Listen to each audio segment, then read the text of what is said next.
I'm going to be talking about two somewhat disparate topics, both as briefly as possible. I'll try to police myself. First being credit rating agencies, and the second, the Occupy Wall Street movement. And the connection being, of course, that they are two sets of private actors that were intimately connected with the financial crisis and its aftermath. And to some extent, the lack of change in the international governance of the international financial system, and perhaps the uncertain prospects for transnational policy networks. So, starting with the credit rating agencies. So we need to understand what role they play in the international financial system and who they are, right? So the credit rating agencies, basically there are three that control the entire market. 95% of the total market is S&P, Moody's, and Fitch, the three main credit rating agencies, and their position, this oligopolistic market, is maintained by the U.S. government because you have to become a nationally registered statistical rating organization. You need to attain that status from the U.S. government in order to actually play in this market. And in essence, that ends up being a very high barrier. So you have these three players that control the market. And what they do, they play a quasi-regulatory role in the international financial system because what they do ultimately is to provide information that ends up serving as a public good, both non-excludable and non-rival, specifically providing information toward valuation of risk of certain types of financial assets, specifically debt or bond issues. And the reason that this is a public good is because ultimately what it does is that it serves to reduce informational asymmetries between issuers of debt and investors in that debt.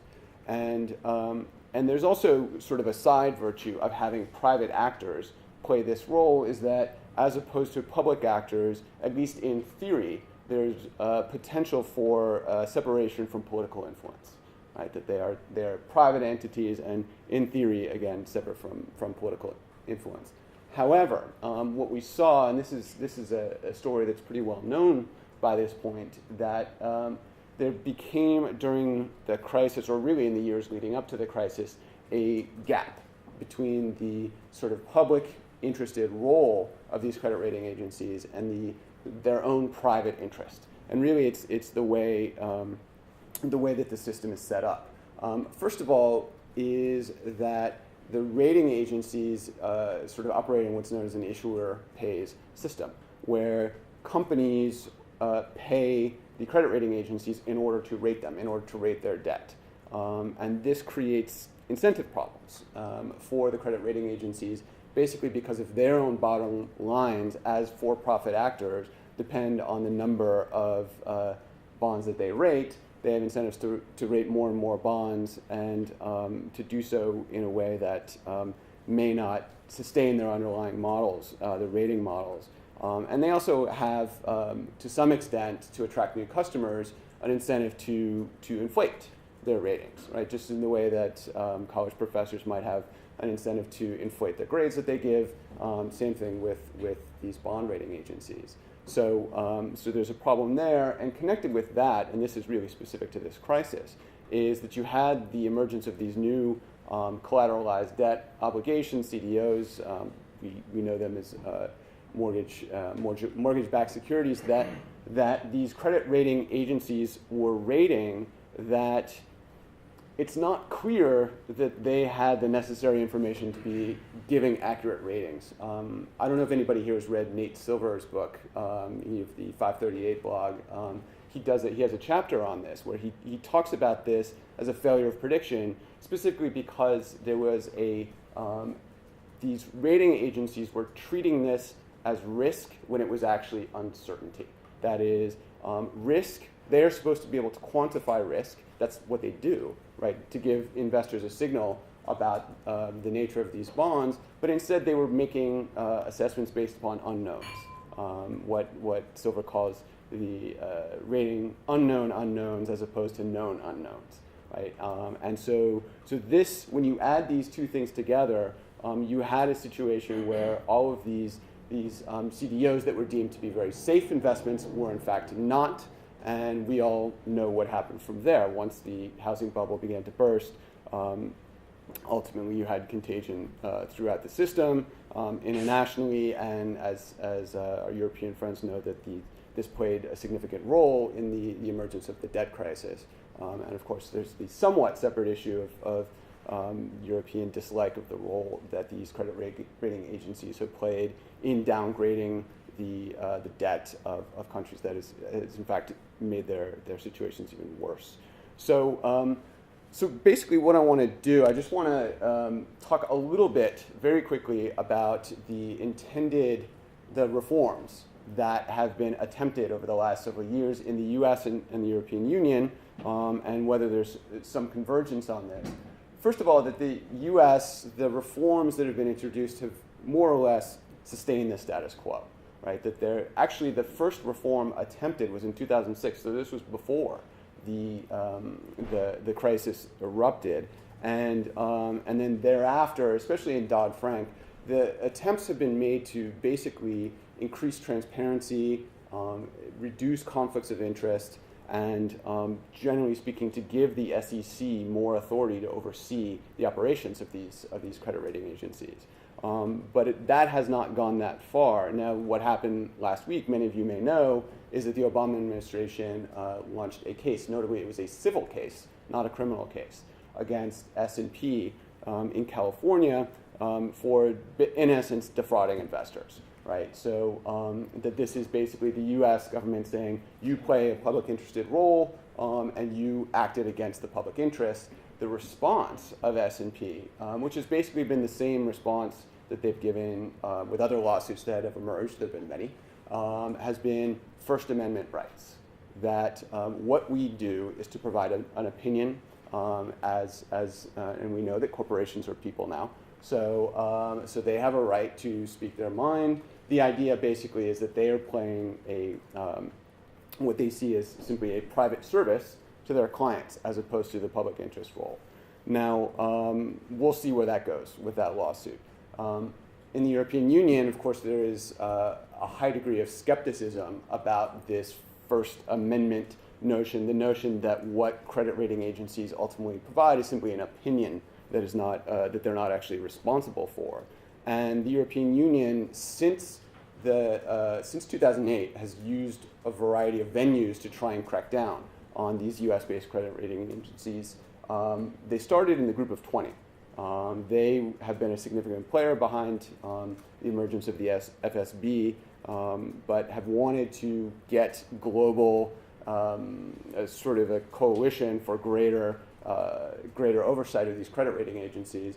But they've also, the Commission has passed a number of rules to basically try and engage in greater surveillance of these credit rating agencies within the European Union, requiring them to register in the EU, to have EU-based subsidiaries that are actually subject to European Union rules, and among other things, notably, that if and when there are lawsuits against credit rating agencies that are basically regarding negligence, that the burden of proof lies on the side of the credit rating agencies rather than the plaintiff, right? So all of these, I think, are emblematic of something larger, which is that the European Union has felt, in essence, vulnerable to what may be perceived as under-regulation or misregulation in the United States, and wants to end that, right? And wants to impose, be in the vanguard of imposing stricter regulation through the size of their market. And this is something that Elliot Posner, in his piece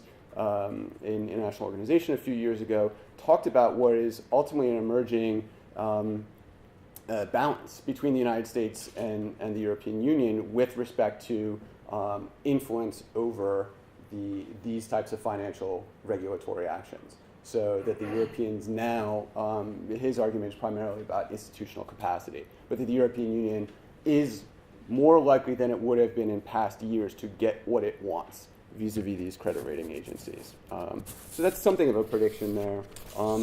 What I want to do, especially in the context of this, in the context of this meeting, is just very briefly, and I'll say it so I can talk about Occupy as well, what about the role of transnational policy networks here? And I think that you have a couple in particular that are significant.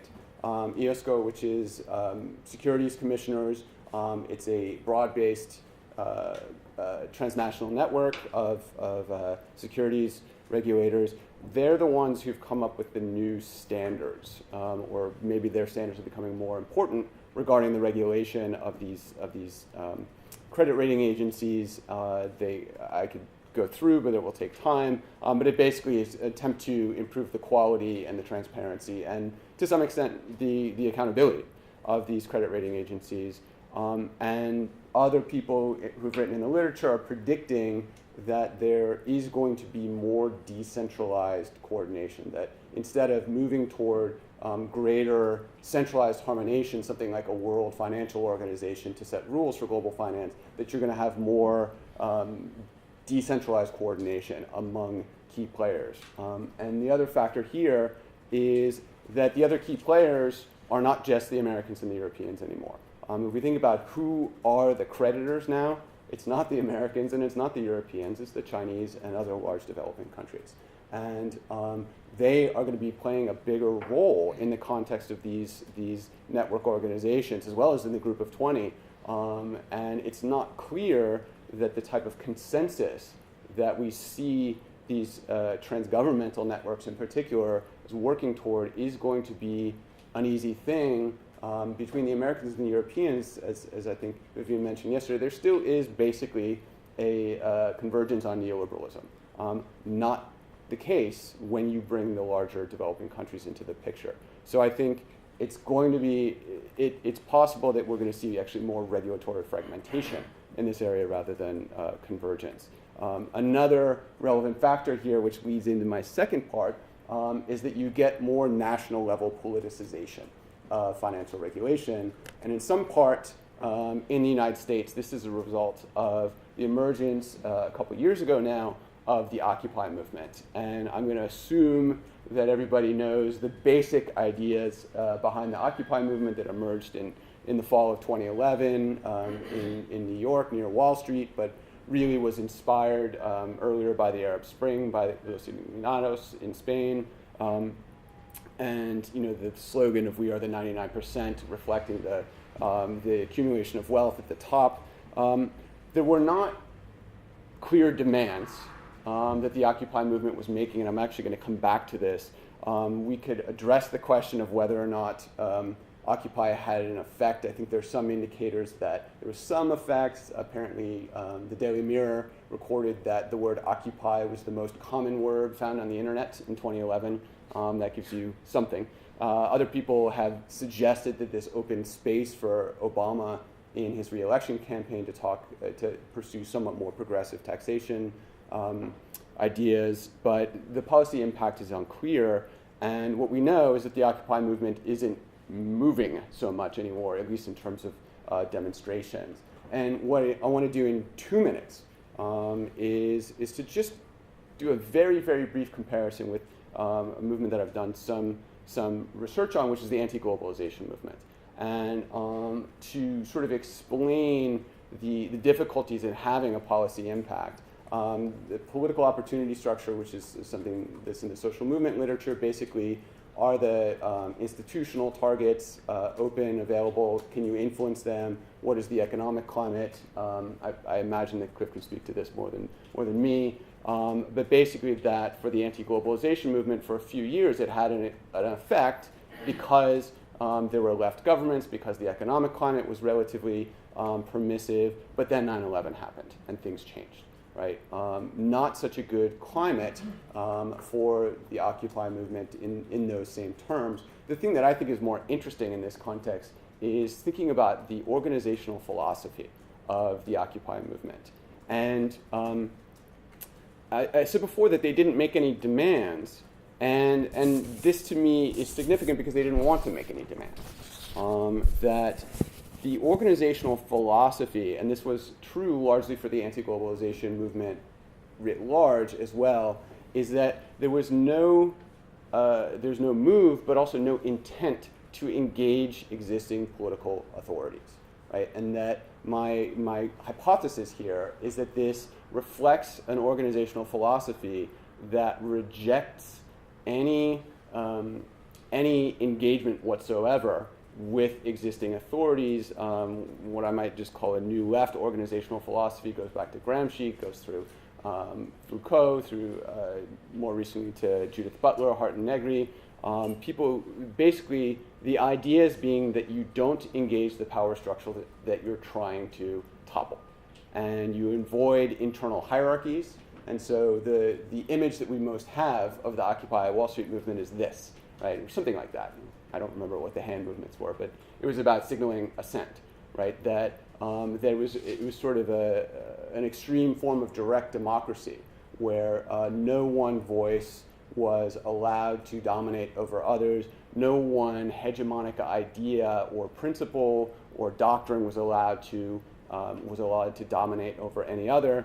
And significantly, that you don't create a list of demands. There was a real frustration for many who sympathize with the movement, that the movement specifically avoided making demands. And Judith Butler, who's a social theorist, basically said that this is necessary because once you make demands, you, in essence, legitimize the power structure by saying you can grant us our demands, right? And so, therefore, reinforcing existing structures in society. And so, this is why Sidney Tarrow, who's a social movement theorist, said this is not, Occupy movement was not about a constituency-oriented movement trying to improve the status of any given constituencies. It was an identity-based movement.